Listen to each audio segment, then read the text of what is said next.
G'day guys, and welcome back to the channel. In today's video I'm going to be talking about whether there really are unicorns in the Bible. Now, for those of you who have read the King James or perhaps an atheist website that's trying to attack the Bible, you'll no doubt have heard that the Bible mentions the word unicorn at least 9 times. So let me read some of these verses to you. The first one we're looking at is in Numbers chapter 23 verse 22, and it says, God brought them out of Egypt. He hath, as it were, the strength of a unicorn.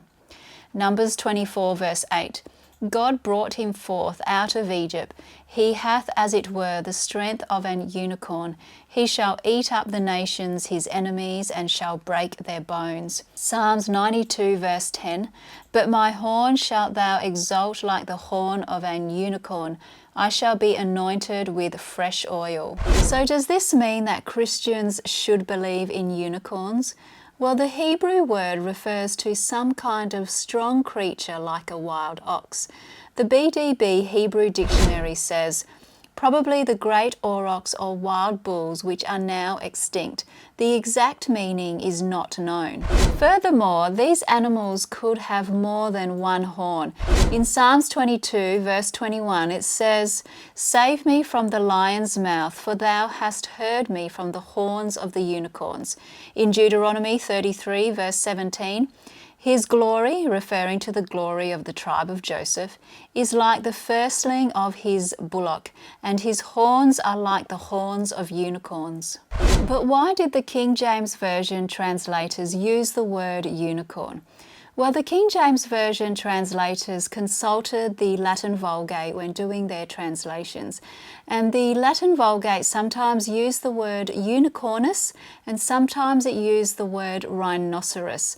It's also worth noting that some rhinos have one horn and some have 2 horns. Also, when the original King James Version was published, it contained translation notes in the columns, and you'll find that the word rhinoceros was in these notes.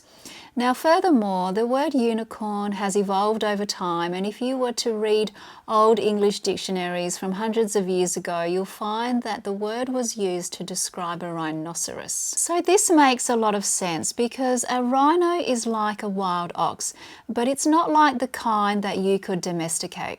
And what's interesting as well is that when God is challenging Job, he specifically asked Job to make the unicorn work for him in the field, implying that Job was too weak to do so. So take a look at Job chapter 39, and we're starting at verse 9.